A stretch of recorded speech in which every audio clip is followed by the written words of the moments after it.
All right. Welcome to the show. Apologize about the 2-minute delay. We had to make a few adjustments.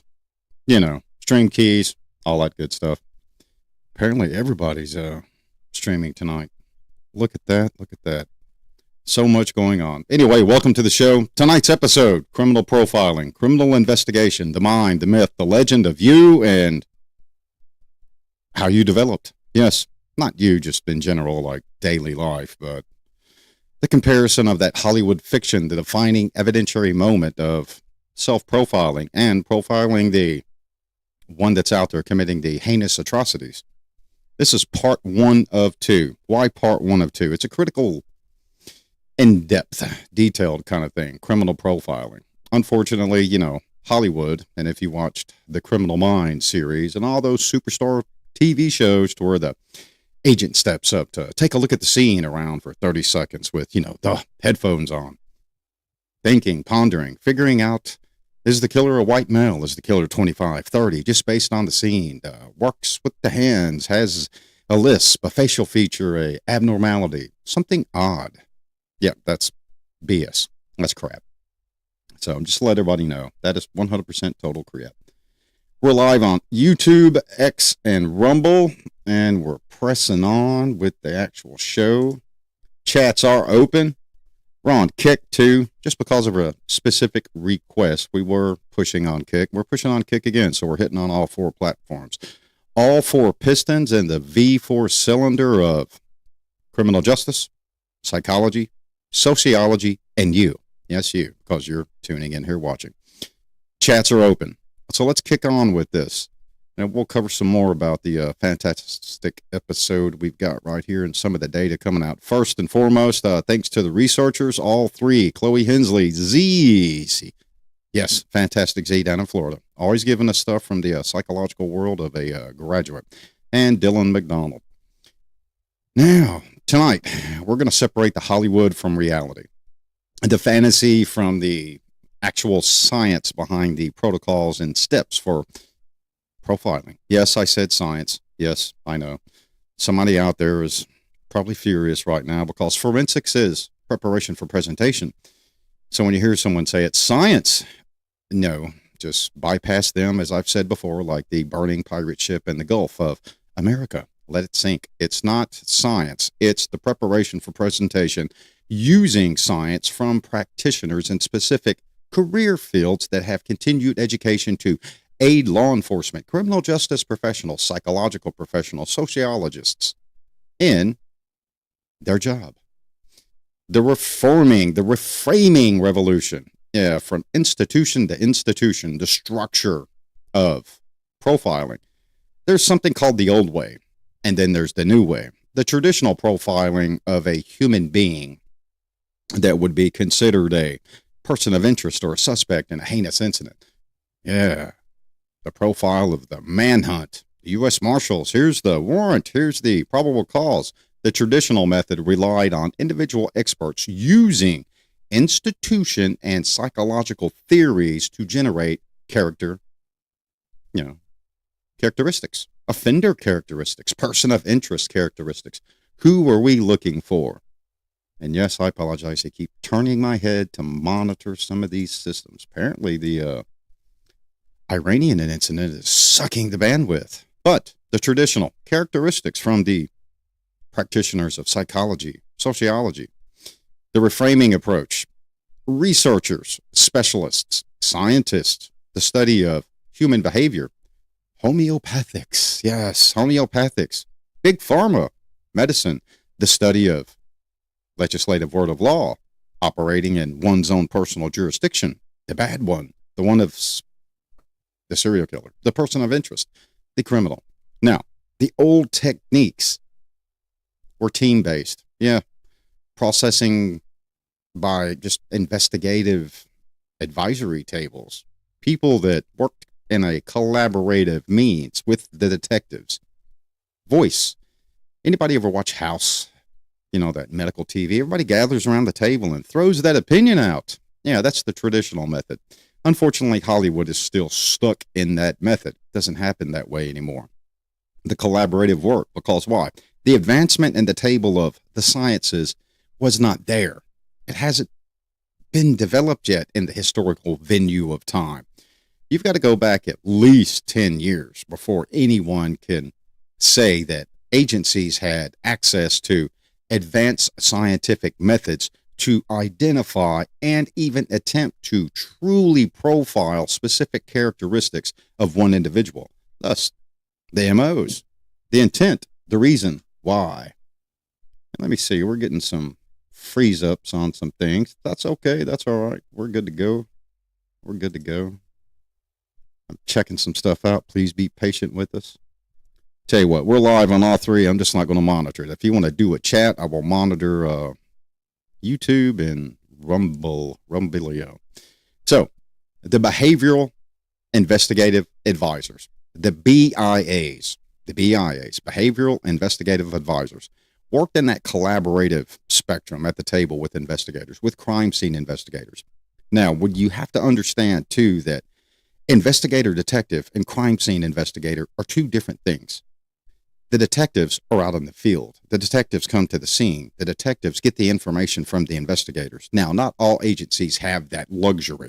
Detectives or investigators are the crime scene techs. So therefore, the BIAs are working directly with the crime scene people and the investigators. That's called dissemination of labor. The agency does not have enough manpower to have a crime scene division, an investigative division, and hire departmental BIAs, Behavioral Investigative Advisors. Typically, BIAs are outside entities from a organization anyway, unless you're the FBI. Isn't that right? Yes. Yeah, the FBI. They've got them, but state departments, state agencies, they have BIAs, so they're used. Dissemination of labor, equal partners. Now, instead of one genius with a gut feeling, so to say, the modern profile technique involves multi-disciplinary teams. It's not old school anymore to where you've got John and Bob that have historical venues of historical cases. And yeah, Bob worked this guy, Bob worked that guy, Bob worked this case and this case. Doesn't work that way anymore. It's simplified.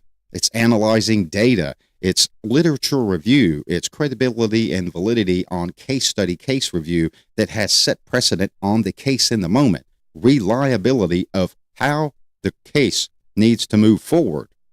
Now, what are the integrated practices one would ask over the decades, weeks, years, days, time? Checking some stuff out again. Oh, yeah. So, we're going to shut a few things and reset some things. And that's better. Look at that.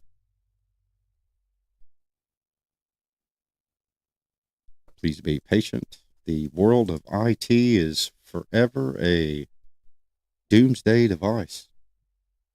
We will get into the integrated practices here very, very soon. Practices here. Yep. Everything's a little delayed, but we're all good. We're all good. Anyway, the integrated practices. These integrated practices actually mean the components. Number one, crime scene analysis, examining physical and behavioral evidence. How do you tie physical and behavioral evidence? Think of the one that snoops through the garbage can. The one that snoops through the garbage can knows your reading interests, your menstrual cycle, when you've had sex, when you ate a bag of fish sticks, when you opened the mail, when you were disappointed about a specific gift that you got and you didn't re-gift it, you tossed it. Intimate things that happen daily in your life. That one physical piece of evidence that shows behavioral analysis.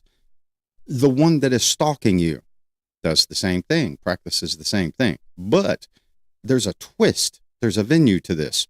The one that is investigating the crime is looking for the lack of the evidence in the offender or the person of interest's garbage can, because the person that is the person of interest, the offender, knows what the behavioral analysis and the physical evidence expert is looking for.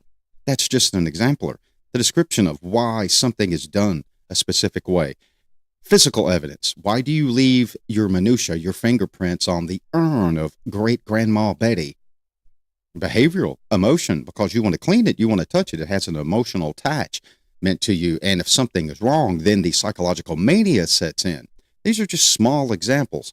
The analysis of the attachment of the physical evidence, saliva, bite marks on a victim, forensic odontology, bite marks on the arm, neck, abdomen, inner thigh, all have different characteristics for domination and or power within the offender and or person of interest.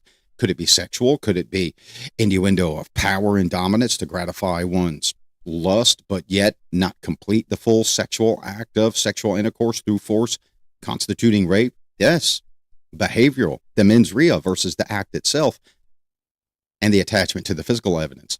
Victimology, the study of the victim, everything about the victim, even self-victimization.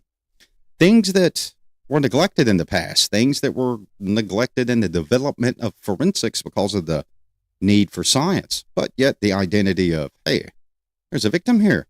We must understand why the victim self-victimized, or why the victim is a victim or the target of the offender.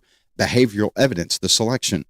Victimology understands, and in the research is an understanding why this specific victim was targeted. I know, one would argue, well, it would be kind of hard to target somebody. No, not really. Just think of all the people you see on a daily basis walking through the parking lots of your favorite stores with their face in the social media idiot box. The loss of what's going on, not being aware of your surroundings, not knowing what's happening in the moment because your mind and your attention are elsewhere. Offender characteristics itself, the person of interest.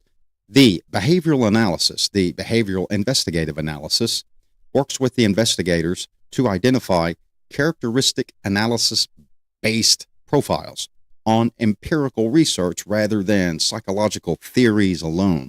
The psychological theory is great, but it is what it is. It's a theory. It's a hypothesis, an educated guess based on an educated person with a desired probability or an outcome in the future to aid in the phenomenon. The phenomenon is the problem. The phenomenon is the case. The phenomenon is the problem, and the problem in the case is you do not know who the offender is, who the suspect is. So the behavioral investigative advisor is aiding in this. Empirical evidence, evidence that has validity, credibility, reliability, that can be argued in that courtroom to attach a person of interest or a suspect to physical evidence and or evaluated behavioral evidence. Not necessarily must it be psychological, not necessarily must it be 100% sociological, but it's singular behavioral. So that tells you the symbiotic circle in criminal justice, psychology, sociology, it all exists together.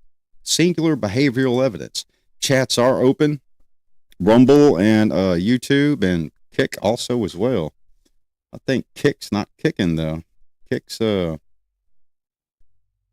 the old kicker freeze. And that's a straight key for the kickers, right? Anyway, we're going to keep moving on. I'm sure it'll clear itself up in the future, but chats are open. Please feel free. Next. After the offender characteristics and the victimology understanding and the recognition of we really need to move away from the psychological theories and work on true empirical evidence, which would be physical evidence and behavioral analysis evidence from the behavioral investigative advisors of individual behaviors, the investigative strategy, the recommendations. That's number 4. Where do we go based on what we've truly found out from examining the physical evidence, the behavior evidence, why one is performing a specific actus rea. What is the mens rea? The mind, the mens rea, mental aptitude of the person. Why the pulse? Why the push to perform a specific physical action and leave physical evidence? Or the big tricky question, no physical evidence. Now, that is when you have the behavioral investigative analysis triggered on the not psychological, but the empirical. This is a smarter person than the average bear. Yes, they're understanding something. Now the risk assessment after the strategy recommendation. So the strategy is we must approach this in a quantitative and qualitative measure. Quality, peer review. Quantitative, the amount. How is it going to tie together? What is the risk factor here? The risk assessment. The future. The offending. Yeah, I know Starbucks, right? It's pretty good, though. The offender themselves. Each component of the integrated practice feeds on the other, and it also feeds into the other. There are a total of 5, but we're on 4. The risk assessment. What is the risk now? We've looked at the physical evidence. We've looked at the, BIA's argument of behavioral evidence. Why? The victimology, why one was targeted, why one was a easy victim. It's kind of like an active shooter. Very rarely do you see the active shooters targeting and hitting a hard target. You don't see the active shooters running into a facility with armed security, armed police, or a area to where people can fight back successfully. No, it's always that soft target, that easy victimology aspect. Even the person of interest understands this. The behavioral evidence is building. The risk assessment. Is there going to be a future offense from the person of interest in the phenomenon, the problem, the crime? Phenomenon, problem, existing issue, the crime. That's what it is. The risk assessment. Now, the risk assessment, each component feeds into the other, and here's the final in the 5. Creating a comprehensive picture rather than a single profile. Everyone's focused on the profile of the offender. Everyone's focused on the who's the guy, who's the girl, who's the one that we should be looking for. What kind of a picture should we release out? What kind of profile should we give to society? No, that's a total shift from deductive. Now, I know some of you have watched Sherlock Holmes, all right? Sherlock Holmes himself, historical, investigator, was a deductionist, not a detective, not an investigator, deductive. So you shift from deductive in the 1 through 5 of the integrated practice to inductive. The approaches. Modern profiling doesn't start with a psychological theory, period. We've already covered this. But the type of person that commits to certain actions that are certain or specific crimes. Why this? Why a specific person? Why a specific action? Shoplifting a candy bar is not the same as carjacking a vehicle and assaulting the driver. 2 different entities, 2 different mens reas, 2 different MOs, 2 different reasons. Someone does not have to have a psychological reason to commit a crime. It could be a crime of opportunity. Sociological development, why one commits to a specific action. Is it opportunity? Is it premeditated? Is it plotted? Is it planned? Is it self-gratification? Is it self-lust, self-love, power? Now, self-love and lust do not have to have anything to do with sex, contact, eye candy, emotion. It can be oneself, the original sin of you're greater than anything in society. The one single type of person. Also to be compared to, some shows we've had in the past, the 2 episodes of narcissistic behavior, political and individual in society. So, the deductive and the inductive. Instead, all right, inductive, it starts with the crime statistics and empirical data. How many crimes have happened in a specific area that meet the specific profile of the crime we're investigating now? Yes, the inductive, the approach, the method of investigation statistically. It's not let's call somebody and jump them on an airplane and show up here in the city and help us find this guy in an hour. It doesn't work that way. It's a big team of people. Analytical investigation, the breakdown. So what we do know about the characteristics of the person, we have to identify who committed similar crimes in the past that match this phenomenon, this problem, this crime. That's going to help you. Even if they're already incarcerated in prison. Yes. Thus the silence of the lambs theory. Go have a conversation. Make a friend. Never make an enemy. All you law enforcement officers out there, when you piss them off, you may need them in the future. Trust me, I've done it. I've talked to quite a few of them. They didn't solve it for me. Trust me, they didn't. But they helped me understand a few things that some people in specific spectrums of sociological development will not comprehend. If you're not a member of the LGBT community, do you understand everything there is to know about the LGBT community? Obviously not. If you're not of a specific race, creed, culture, subculture, or religion, Age group, do you understand? Obviously, you do not. You need to reach out and find that. So, past historical reliability, credibility, validity, cases in the past, empirical, direct. You got to review that. It's going to help you. Now, I know some would say, no, you don't have to do that. That's a waste of time. Well, okay, you don't do it, and let's just watch your wheels spin in the mud. Keep watching them. Any law enforcement officer will tell you that is very empirical.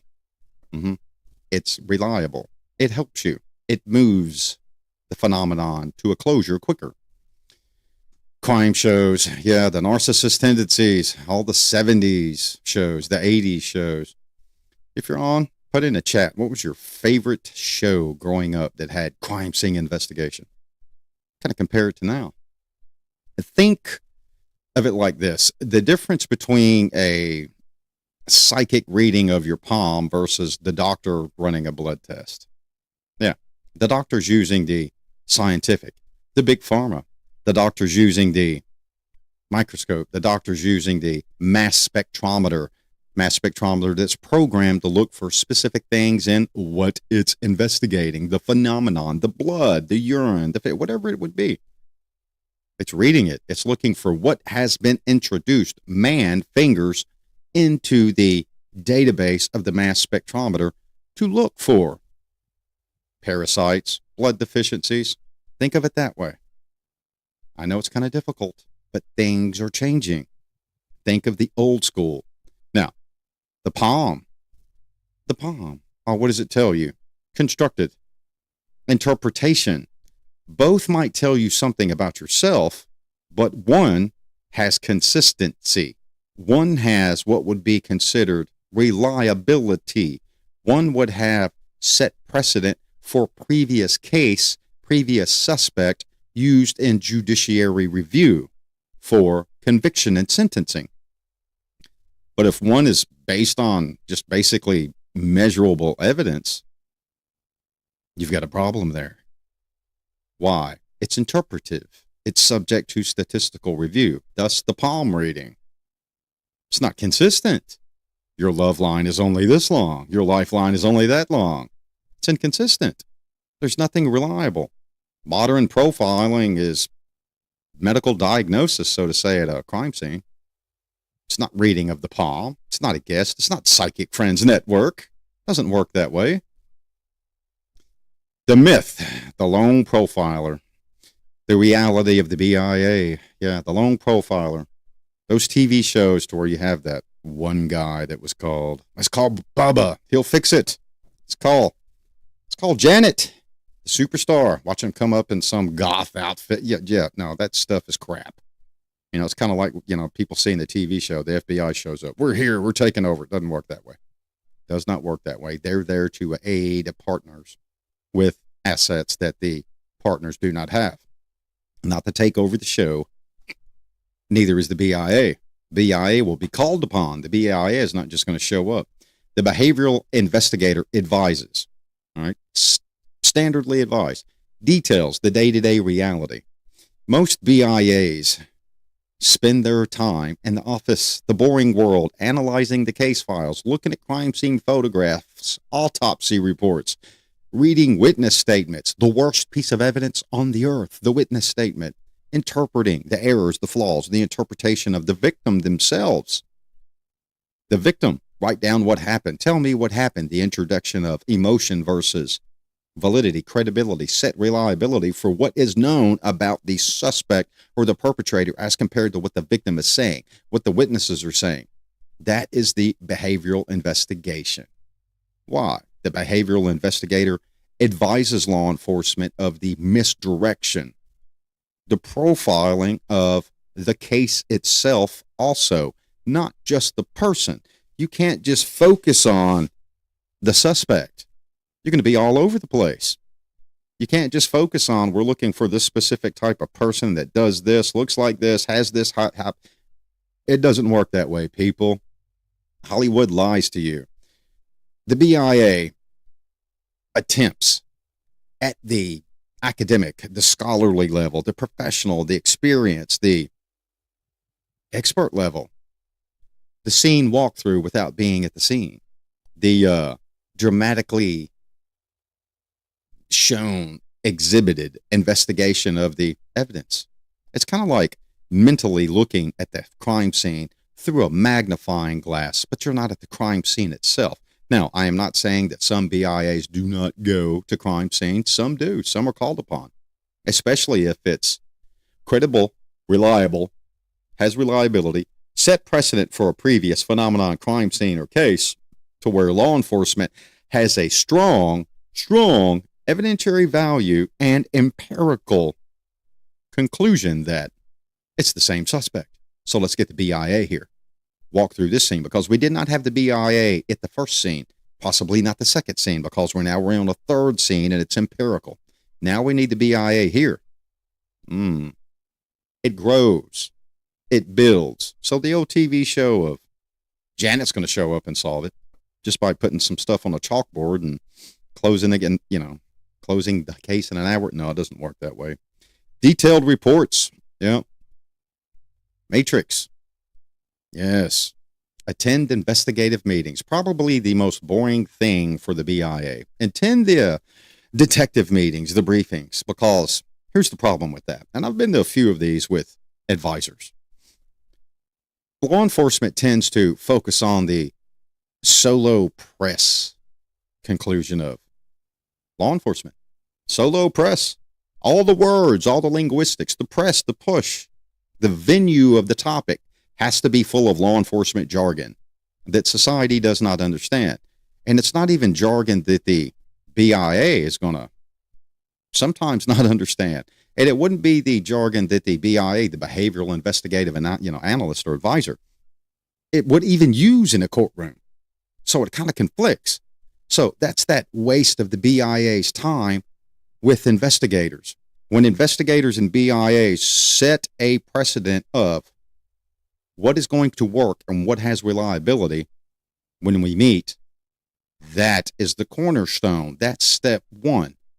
Everyone has their own job in the investigation. Everyone has their own function.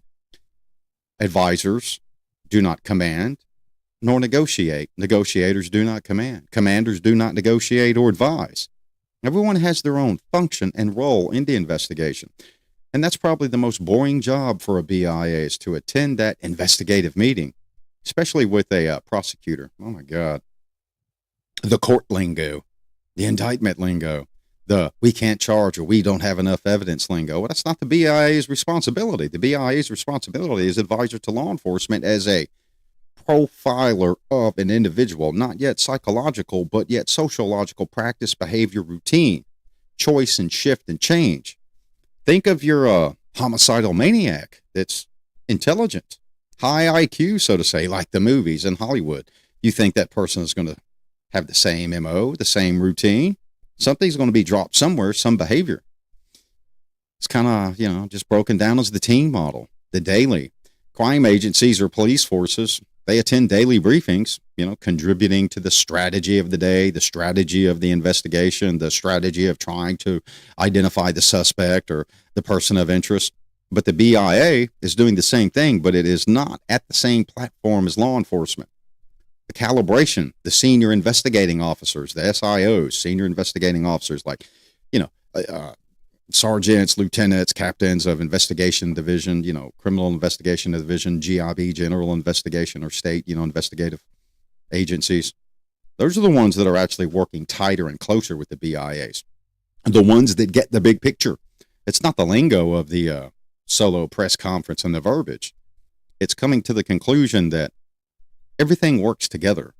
Criminology, CJ. Psychology, criminology, behavioral, developmental, sociology, CJ, sociology, all act within the psychological preference of trauma. It's all a big symbiotic circle. Yep, the lone genius, the rocket scientist, the Mad Max of the investigation, the lone genius, the myth, the legend, the falsehood. Yeah, doesn't exist. There is no mad genius that comes in as a psychological profiler. There is no mad genius that comes in as a sociological profiler or a set, perceived person of grandeur that can come in and tell anyone anything about a single person, period, done over.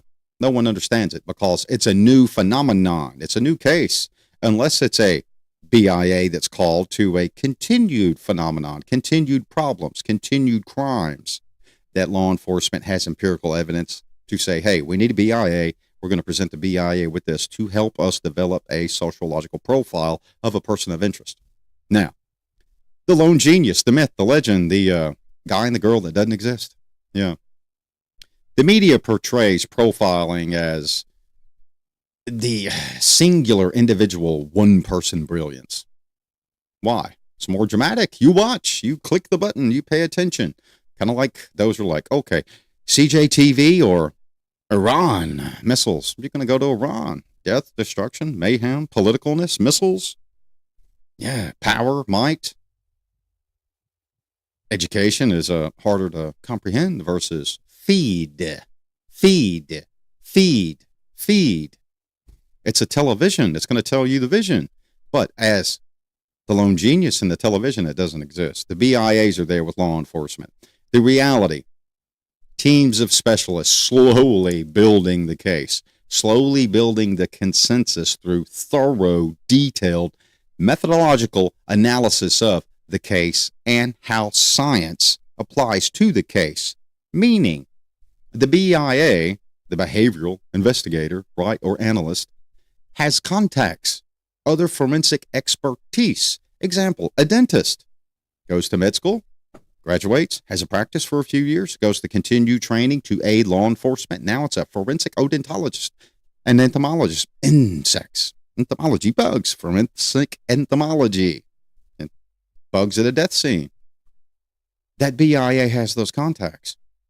Why would a person of interest preserve a body to where it did not attract insects? Historically, why do the blowflies come? Nobody knows. I don't know. Somebody help me out. Crime scene investigators. To my knowledge, nobody's ever pinpointed at a forensic entomology level why the blowflies show up. They just show up. They can get through like wood. They can get through steel. They're there.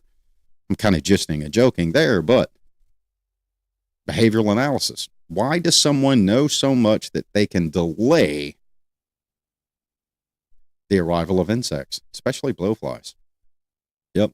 It's called the Snook and Cullen research. Yep. Those were researchers, Snook and Cullen. I'll read this to you directly. Snook and Cullen showed that teams, working together, that team-based approach actually produce more accurate results because they reduce individual cognitive bias. Arguments biased against it. Now, the investigators and the behavioral analysis have the same goal, have the same target. Find the suspect, stop the crime, stop the threat. Biased is now being introduced if you're not working together. How does biased get introduced? Opinion, decision. Yes, it's that one word that I used all the time as an investigator. Yes, I did. I used it all the time. A lot of people got mad at me for it, a lot. Even supervisors, even assistant chiefs and assistant deputy chiefs and all those good people. Yeah, it's called arrogance. Arrogance. Those coconuts, chickens, and butterflies on your shoulders do not mean you're proficient at a specific task or job. Commanders do not negotiate. Negotiators do not command. Advisors do not negotiate or command. Everybody has a job. It's kind of like the old pretext of stay in your lane. The bias, the cognitive bias, it's done with intent because you want to get that point across, but yet it corrupts the case because it's a revelation. There's no collaboration to it. There's not an agreement. It's kind of like the medical practitioners with a profound case that nobody can figure out. Everyone agrees. Or you move to the next, or you move to the next. Deduction. Breaking it down. The deductionist using empirical philosophy, empirical decision-making, reliability, validity, credibility. It's not like you see on TV. It is not. Nowhere near. A real example. All right. Let's kind of go into the real example so that we can comprehend everything I've said here. I know some of you have probably switched off this channel and went to let me go watch some cool stuff because I can't keep up. Well, let's dumb it down. Serial burglary. Yep. Serial burglary investigation. A serial burglar. The BIA team might include one analyst examining geographic patterns. Where, when, A, B, C, D, time frames, time of day, time to get there, why, nighttime, no cameras, geographic patternization, the move. Another analyzes the entry methods. Not the victim's house, not the victim selection, but just the entry methods of the location. Another analyzes the victim selection. Now, entry method to a building, entry method to a location. If there's a victim there, not all burglaries have to be, the buildings or structures have to be occupied by a victim. So we have to identify the victim. What made the victim? The burglars identifying the building. If there's no victim there, what's in the building? Is there a victim still? Yes. Does the victim have to be present? No. Burglary, grand larceny, theft. There's still a victim. Somebody owns it. Somebody owns the property. So now we've got different avenues and different spectrums and levels of victimology and victimization to look at. A third advisor. Yeah, 3. So now in this scenario, we have 3 BIAs on a serial burglary, multiple burglaries. The third advisor, reviewing temporal patterns. What are temporal patterns? All right. Time and day of the week. Temporal. The exact measurement, the separation of time. 5 minutes between each one. And time delay. Where's the sun? The weather. Why the time and the specific day? The senior advisor, they're sitting back, synthesizing all of it, coming back with strategic recommendations based on the first 3 BIAs, feeding the senior advisor information. So no one single advisor and no one single investigator solves the crime. It's not like you think a cool TV show. It's not a cool TV show. Let's check and see how we're doing. Yeah, we're doing good here. We're doing good there. Let me check, see how we're doing on a few other platforms. Be patient with us. If you're watching, give me a thumbs up. Give me something. If not, you do not have to. I know the world is in big disarray right now. Big disarray. Let me see. Yep, we're good. We're live on a few things. Rumble's a little odd, but that's all right. We'll keep up. It'll keep up. Now, the disappointment in the standing of profilers. There's no standing around at the crime scene, in the trenches, in your fancy coats, looking at crap, all right? The pronouncement articles of the dramatic scene, the music, the cool, take your sunglasses off and all. No, the BIAs work in cubicles. Yes, they're not out there in the mud with you. Not all detectives are out there in the mud, standing next to the skeleton or the body. They're getting the case after the fact. Of course they go to the scene, but the body's not there. Sometimes the scene's been cleaned up, especially in larger cities to where you have crime scene, response to clean up so that the family can come back to the home or the business can reopen. Sometimes there's so much going on to where the investigators of the crime scene techs just show up late because they're busy. BIAs, drink too much coffee, spend a lot of hours at work, comparing different spreadsheets of data, empirical evidence. It's not as cinematic and cool as you think. One of the big things is the time for education. There's no such thing as a profiler or a BIA or a detective or a criminal investigator that all work communal with each other on specific cases that do not have an education. Yes, an education. And when that happens and the lack of education is introduced, the validity, the credibility, the reliability, and the empirical nature of the deductive reasoning collapses. Thus, the bias comes in. Education is key. Now, on that, this is not a substitute for a classroom. This is just information we put out there for society. To speak about the information that we put out for society, we have something that we've put together that has been published, and everywhere we publish our stuff is right here. It's a public cloud, so to say, called MediaFire. You can locate it on Facebook, Dr. Mike Gurley, CJTV, lower J, lower TV. Everything that we do is published. PDF version, PowerPoints, white papers. We are not making any money on this. It's out to society. It's out for scholars. It's out for developing scholars, students, universities, what have you, but cops, lawyers, whatever, practitioners. Download it, read it. It could help you. It may help you. Who knows?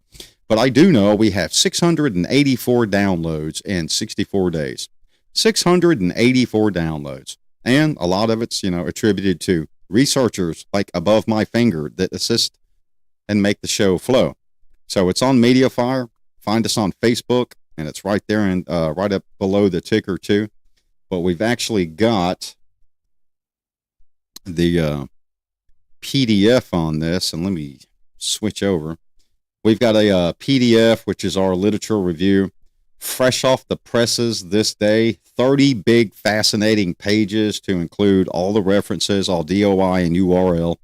You can go through. If you ever have a problem with the DOI or URL to view a reference, shoot me an email, drmikeleeg@gmail.com. We'll send it to you and make sure you get access to it. But everything we do is published for download for free to use. The new way, the old way, so to say. So you can't say that it's not available to you if you're a developing scholar or an academic pursuer of profiling of the person. So please feel free. Go get it. Go download it. The old ways and the new ways. Now, this is, as I said before, this is a two-part show. 2 parts. You can't cover it all in one aspect. So we've covered a few things all the way up to the genius that does not exist in the real world and the hook and the example of the serial burglar. Now let's move to what profiles actually produce a hypothesis, not answers. The profiles, not the profiler, not the BIA, not the detective, not the investigator, not the cops or the ones with the cool uniforms. Let me shut a few things down here. Cool. The nature of the case, the profiler, the nature of profiling and the outputs. The output is the information that you're gaining, the empirical data to move forward. Profiles do not name specific individuals or provide definitive aha moments, deductive reasoning. Absolutely, Watson. No, it doesn't. It's not a aha, we have discovered it moment. That doesn't exist. Instead, the profiles, the output of all of the investigation, the BIA, the empirical, the deductive reasoning of the scientific methods that are used to aid in preparation for presentation in those meetings that they all have together, generate probabilistic hypothesis about the offender's characteristics and to help prioritize investigative resources. Think of the serial burglar. Where are you going to focus your attention on? Is it commercial districts, times of day, residential districts? Who are the victims? Singles, doubles, families, young adults, older adults, middle-aged adults? Where are you going to focus your time? Where are you going to focus your assets? Now, keep this in mind. Anyone that is a person of interest or an offender, they know this is happening too. They know law enforcement is looking, especially if it's a continued phenomenon, a growing trend, a growing aha recognition of I've committed so much crime. Now I've really got the attention of law enforcement because me, myself, and I'm all over the tabloids. I'm all over the paper. I'm all over the news media, and no one knows who I am. I'm going to change characteristic and behavior. I'm going to put a twist in it. Thus, the need to keep the actual convening table of the VIAs and the investigators null. None of that press phenomenon, none of that circulatory word to the press. Disseminate on a need-to-know basis. Yes, unfortunately, that's how a lot of these cases go to crap. Social media, somebody wants to put something out, and the media puts a twist on it to get the coverage, and it's always the reporter that really doesn't fit the basis to report what's really going on, unfortunately. That's just one of those bad media things. Somebody does not have the expertise to get the information, but then figure out, thanks for the information, but maybe I need to hold on to this because it would possibly hamper your guys' investigation. So let's work on releasing something that aids the investigation and also helps society. Yeah, we don't do that though. Got to get that scoop, got to get the news. So based on the crime selection, based on the behavior, that's where it's at. The profiling outputs age range, employment, skill. Think about employment and skill. Office, white collar versus blue collar.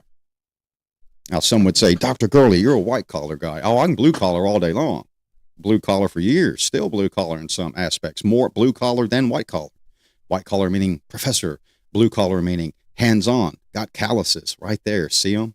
Yeah, got them. Yeah. Blue collar, white collar. Now, prioritize the education level.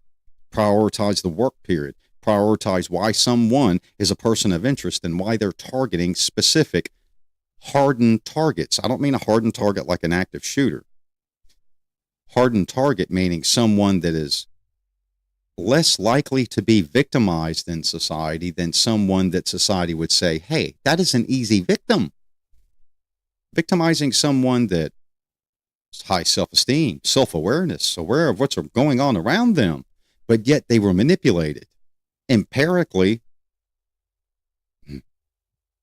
they were paralyzed. They didn't see it coming. The victim didn't realize what was happening, but the offender has changed characteristics. Hardened target, soft target. Empirical, the characteristics of the victim. The hierarchy of profiling also applies here under the profiling outputs. The outputs are the data because there's no aha moment. Like I said, this is going to be a two-part thing because it's a lot to cover. We're basically scraping number one. We won't even get everything in two parts, but we'll get as much as we can in a good time frame. The hierarchy of profiling. Profiles, typically organize into information priority, the priority of the data, the empirical message. Critical characteristics, features so strong that they strongly indicate that investigators should eliminate suspects lacking these specific characteristics. The BIAs understand that everyone is different. Every physical attribute is different. Every choice, every contributing thought to the mens rea that affects sociological response and psychological response is different. So the BIAs advise to the investigators, especially those senior investigators, this is a specific critical characteristic that we need to pay attention to, or these are characteristics that we need to take off the playing field of empirical and focus on other things. You can spin your wheels in the mud all day looking for characteristics that just simply do not apply. Take them off the table. Priority. Yep. Number 2, probable characteristics. Features like present but not definitive. What that means is this characteristic is present. You've got 6 scenes. You got 6 crime scenes. This characteristic is present on 3. It's a characteristic there. I mean, it's predominant on the 3 scenes, but it's not definitive to put a definitive, yes, it's going to happen again, but it's strong 3 out of the 6. Should we focus on it? Of course, it has a higher numerical value. It's an even denominator. It's not oblique. It's direct because it's a characteristic that was ID'd on 3 of the 6 scenes. Why was it on 3 of the 6 scenes? An example would be spitting on the victim. Yes. Leaving DNA. Somebody would think, oh, we have their DNA now, because all we would do is an investigator should take a swab, a little bit of distilled water, 2 drops on it in a circular motion, let it air dry, put it in the container. Yeah, we got all this. Preservation and process. But if there's no DNA in CODIS or no DNA anywhere to match it to, how are you going to find the suspect? Suspect was smart. Suspect's never been caught. Suspect's never been documented. Oh, well, you got your DNA when you're in the hospital when you were born. Anybody ever heard the myth that your fingerprints and your minutia, hands, feet, and fingers are at the hospital and cops can get it? No, that's a myth. That's crap. That is total BS. It's not an AFIS, automatic fingerprint ID system, all right, identification system. You don't have a history, you're not there. CODIS, the DNA. So now we've got that, but yet 3 victims say, I was spit on. Oh, that's a characteristic. Dominance, power, degradation. You're lower than me. You're an easy victim. I shall spit on thee. Yeah. Characteristics. Possible characteristics now. Number 3, features that might help behavior but shouldn't drive the investigation. Features that would aid the BIA in understanding behavioral aspects, critical points in the investigation. What is a behavioral aspect? A feature. Knocking on the door. before forcing your way in. Sure, the person of interest or the suspect has stalked somebody, but why tempt? Why push the envelope of knocking on the door? Mens rea. Why get the attention? Because do the neighbors hear the knock on the door? Sure. Hear the knock on the door. Think about an apartment complex. Knock on the door. Someone comes to the door, opens the door, doesn't bother doing the peephole or asking, who is it? Through the door. They just open the door. Well, I heard the door open. I heard the knock and I heard the door open. So, they must have knew him. Oh, yeah. The probable characteristic, the feature of behavior, the tease, the tempt, something that drives the investigation. So now it's a victimization set up to change audible witness, visual. Yeah, they opened the door. I saw them open the door, so I just walked away. I didn't pay any attention no more because I assumed they were expected or they knew them. Wow, the trap, the endeavor. Now, somebody's going to say, dang, this guy's giving people clues on how to commit crime. No, it's already out there. It's nothing new. The hierarchy helps the detective, period. The hierarchy of the profiling information. What is critical? What is not? What is relative? What should be the, elimination? The lack of? It's all up to the investigators and the BIAs, how they work together. Man, we've been here for 55 minutes. Pretty cool. Let's cover one more thing. Then we'll close this down and come back. Remember, everything is in right up above. The downloads, sections. Facebook, Dr. Mike Gurley, CJTV. Go download it. We can't cover everything here, or we'd be here for hours. If not, we could make this last for 15 hours. Easy. But we cover some critical things so that society learns that what you see on TV and the reality of what's put out on the media, especially social media this day and age, YouTube, Rumble, all the cool stuff, the majority of it's crap and it's BS, unless somebody wants to go watch the crap and the BS and think it's real. Yep. How profiles guide resource allocation. This is critical. This is probably one of the most critical things in an investigation that involves a phenomenon of a repeat offender, a suspect, or a high-profile case that has a unfound or un-ID'd person of interest. Everybody would say suspect or criminal, person of interest, whatever the word is, whatever you choose. I'll leave it up to you. It's kind of like Mr. Rogers. Yep. We're your friends. Now, the allocation of the resources. If a profile suggests that the offender is likely employed, has a job, intelligence, investigators might focus on specific workplace alibis, workplaces, rather than unemployment suspects. Now, one would say, how do we figure out the workplace environment? Pretty simple. If it's a house that had a security system, but the security system was bypassed, what does that tell you? Somebody has security system knowledge. How many security system companies are in your vicinity? How many employees or ex-employees or disgruntled employees? How many employees that left on good standing and went to different states and cities? Because it would be easier for someone who would be a career criminal, serial murder, serial rapist, serial commercial burglar, live in another state, live in another county, another jurisdiction, travel to and from. Yeah. Rent a car. Go. Hide the identity. It's not that hard. Drop phones. You don't have your own phone. You leave your own phone at the house. And if you take your own phone, you take the SIM card out of it, kill the battery on it, turn it on without a SIM card or nothing.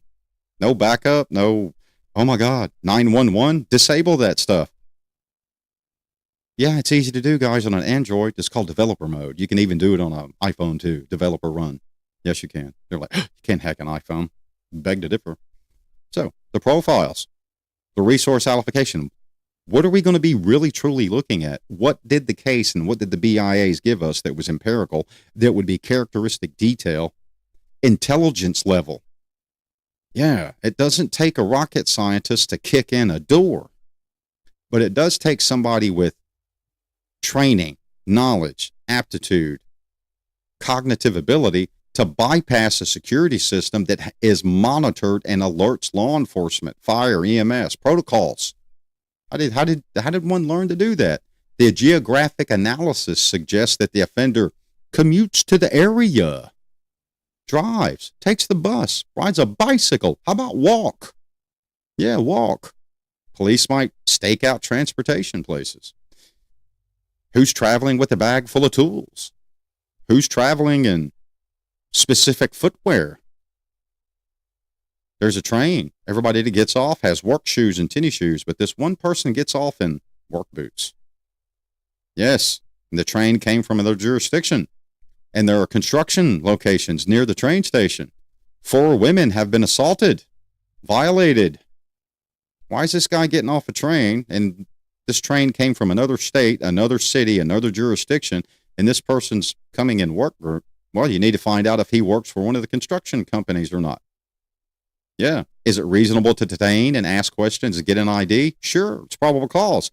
Get the ID. Law enforcement can ask for ID. Tell them why. Yeah, we're investigating a serial burglary. You don't have to mention anything about the assault because one broke into the construction agency and assaulted the females working, or a female working in the office. You don't have to disclose everything. It's not rocket science. That's what those meetings are for the BIAs and the investigators, especially the senior ones that actually know how it works. Victimology, yeah. The geographic location, the one commutes, police might, stake out everything, the transportation, the bus stops. What about the business itself? Repeat offenders like to come back and see the damage. Yes. What about Son of Sam, the arsonist? For those of you that remember Son of Sam or have done research on Son of Sam. Started out with fires. Got boring. News stopped covering it. Let's go to the big boy league now. Murder. The victimology of it all. Victimology and victimology investigation and victimology research suggests that rather than opportunistic offending by an offender, the resources shift for the offender. Thus, the resources need to shift for law enforcement. It's kind of opportunity. The problem, the phenomenon, it's not always going to be the same. Resources shift and move. Time. Why does now your person of interest change characteristic and change profile? The resource changed. Easier targets over here now versus easier targets where I've been committing the crime. Law enforcement has to recognize that. They have to tie it all together. The dissemination of manpower, the resource allocation. That's what makes it hard. It's the labor. Who do you have that's smart enough to figure this out? Patrolman JoJo? The guy, the girl that just graduated the academy? The person, however they identify? No, they don't have the experience or the training. You have more unexperienced and untrained in an agency than you have that are experienced and trained. That's just the facts, people. It is. Retirement, quit, shift, go to another job. Tired of being law enforcement in an area to where the politics ties your hand, go somewhere else. It's kind of like the society hook, right? So let's close it out on the forecast example. Profile like a weather forecast. It tells you there's going to be a 70% chance of rain. So you should bring the umbrella. 70% chance. Yeah. You're in a suit and tie. You're looking good. You're looking hot. You're right off the press going to that big wig meeting. You don't want to bum it out with an umbrella unless you're going to go buy the new one that gives you that Johnny Walker look. That sophisticated walking cane stick.